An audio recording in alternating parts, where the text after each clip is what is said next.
अस्सलाम वालेकुम दोस्तों, आज 4 जनवरी दिन है जुमेरात का। सऊदी अरब की इस न्यूज़ बुलेटिन के दौरान बात करेंगे सऊदी अरब की नेशनलिटी को लेकर। एक खारजी सऊदी अरब में रहते हुए किस तरह से नेशनलिटी ले सकता है, क्या उसका प्रोसेस है, वो आपको बताएंगे। ड्राइवर के लिए जरूरी अपडेट है, उसके बारे में बात करेंगे। इसी के साथ दिल्ली एयरपोर्ट से एक अपडेट आ रही है ट्रेवलर के लिए, वो आपको बताएंगे। हम अक्सर आपको वीडियो में बोल देते हैं मजाक में कि सऊदी अरब में ऊँटों की कीमत इंसानों से ज्यादा होती है, और ये बात कहीं ना कहीं सच हो रही है, वो भी आपको बताएंगे। कल जो हमने आपसे सवाल किया था, काफी सारे जवाब हमें मिले हैं। इंट्रो के बाद हम एक एक करके न्यूज के दौरान नीचे आपके नाम आते जाएंगे, लेकिन आने वाली वीडियो के लिए स्क्रीन पर देखिए, यहाँ पर एक फल है जिसको इंडिया में अंगूर कहा जाता है, इंग्लिश में इसको ग्रेप्स बोलते हैं। इसका अरबी नाम क्या है, आप कमेंट करके जरूर बताएं, और हम इंशाल्लाह आपको अपनी वीडियो में आपके जो स्क्रीनशॉट होंगे कमेंट के, वो दिखाएंगे। चलिए खबरों का सिलसिला बिना वक्त जाया करते हुए शुरू करते हैं। चलिए सबसे पहले छोटी सी अपडेट आपको हम ईरान के बारे में दे देते हैं। ईरान और सऊदी अरब के ताल्लुकात अब काफी बेहतर है। ईरान में कल एक बहुत ही बड़ा बम धमाका हुआ है जिसमें 200 लोगों की मौत हो गई है। दरअसल यहाँ पर एक सरकारी प्रोग्राम चल रहा था, एक फंक्शन चल रहा था जनरल कासिम सुलेमानी की याद में। अमेरिका के ड्रोन हमले में 2020 में जनरल कासिम सुलेमानी की मौत हो गई थी, और हम कह सकते हैं कि ईरान की जो आर्मी है उसका ये दाया हाथ थे, यानी कि बहुत ही ज्यादा एक्सपर्ट थे डिफेंस के मामले में। जिसमें खुदकश बम धमाका होता है, 200 लोगों की इसमें मौत हो गई। सऊदी अरब ने भी इस पर अफसोस जताया है। सऊदी अरब में हर साल इंडिया से लाखों की तादाद में लोग सऊदी अरब काम करने के लिए जाते हैं, लेकिन जहां पर नेशनलिटी की बात आती है तो यहाँ थोड़ा सा रास्ता मुश्किल हो जाता है। फिलहाल थोड़ा सा नियमों में बदलाव हुआ है। एबीपी न्यूज ने एक बहुत ही अच्छी रिपोर्ट लिखी है सऊदी अरब के सिटीजनशिप के मामले को लेकर। यहाँ मैं आपको बता दूं, यदि सऊदी अरब में कोई लड़की एग्री हो जाती है किसी खारजी के साथ शादी करने के लिए, उसके बाद भी उसको सिटीजनशिप नहीं मिलेगी, यानी लड़की उसका कफील बनेगी, और इंडियन शादी करने के बाद भी सऊदी लड़की की कफालत में रहेगा। जैसे अब हम कफील के पास काम करते हैं, कंपनी में काम करते हैं और कहीं ना कहीं उनके नौकर होते हैं, तो एक तरह से अगर देखा जाए तो साधारण भाषा में वो अपनी बीवी का गुलाम ही रहेगा। लेकिन हम खबर के दूसरे पॉइंट पर आते हैं। शादी होने के बाद यदि बच्चे होते हैं और वो बच्चे 18 साल तक उम्र उनकी पहुंच जाती है, तो उनको सऊदी अरब में नेशनलिटी मिलेगी, यानी उसके लिए बाकायदा अप्लाई करना होगा, और जो भी सुविधाएं सऊदियों को मिलती है वो उन बच्चों को मिलेंगी। लेकिन सऊदी लड़की से शादी करने के बावजूद भी खारजी को सऊदी अरब में नेशनलिटी नहीं मिलेगी। सऊदी ट्रैफिक डिपार्टमेंट यानी मरूर की तरफ से अपडेट है। इमरजेंसी के टाइम, यानी अगर एम्बुलेंस पीछे आ रही है, कोई ड्राइवर आनाकानी करता है, रास्ता नहीं देता है, तो ऐसे में जुर्माने की रकम 1000 से 2000 रियाल तक बढ़ सकती है। मिनिमम जुर्माना 1000 रियाल, मैक्सिमम जुर्माना 2000 रियाल। हालांकि इमरजेंसी के टाइम एम्बुलेंस को प्राथमिकता सभी जगह दी जाती है, लेकिन सऊदी अरब का कानून है, यहाँ सिर्फ बातें ही नहीं होती, जुर्माना भी लगाया जाता है। लिहाजा ड्राइवर लोगों को एहतियात करने की जरूरत है।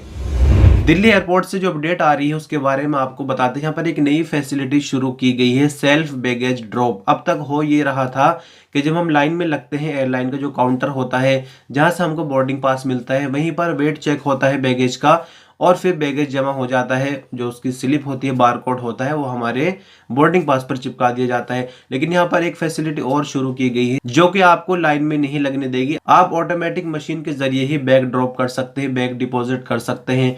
लाइन से बचने के लिए और भीड़ को कंट्रोल करने के लिए दिल्ली एयरपोर्ट पर यह सर्विस शुरू हुई है। आपके लिए छोटी सी न्यूज बुलेटिन बनाने के लिए काफी ज्यादा मेहनत करनी होती है, बहुत जगह से खबरें इकट्ठी करनी होती है। इंडियन एम्बेसी का पेज हमने देखा तो यहाँ पर हमें एक छोटी सी कमेंट देखने को मिली, जो कि इंडियन एम्बेसी से एक सवाल कर रहे हैं। मोहम्मद नदीम शाह 9 महीने से इनके पास काम नहीं है। रियाज में अहमद सुलेमान अल फहद फूड डिलीवरी कंपनी में काम करने के लिए पहुंचे थे। तो जैसे कि एम्बेसी का पुराना डायलॉग है, आप इन नंबर पर कॉल करें, कॉल से बात नहीं बनती तो ईमेल करें। लेकिन यहाँ आप लोगों से एक रिक्वेस्ट है, अगर आप रियाज में रहते हैं और आपके पास कुछ काम है ऐसा जो ये भाई कर सके, तो इस नंबर पर कांटेक्ट करें। मैं इनको बिल्कुल पर्सनली नहीं जानता, लेकिन एक हमदर्दी के नाते मुझे लगा कि ये परेशान है, और ऐसे में इंडियन एम्बेसी एक लंबा टाइम लेगी इनकी हेल्प करने के लिए, तो हेल्प भी चलती रहे। लेकिन आप में से अगर कोई इनकी हेल्प करना चाहे तो जरूर इस नंबर पर कांटेक्ट कर सकते हैं। और कहीं ना कहीं आप किसी की मदद करते हैं तो अल्टीमेटली दूसरे रूप में आपको किसी और जगह मदद मिलती है। सऊदी अरब में एक वीडियो बहुत ज्यादा वायरल हो रही है, अमेरिका के लॉस वेगास की वीडियो है। यहाँ पर एक मुलजिम है जो कि जज के सामने है, मुकदमा चल रहा है, मुकदमे की सुनवाई हो रही है। जज एग्री नहीं था रिलीज करने के लिए बंदे को, लेकिन जब वो गुस्से में आता है तो देखिए किस तरह से छलांग मारता है जज के ऊपर, यानी उल्टा जज पर ही हमला कर देता है।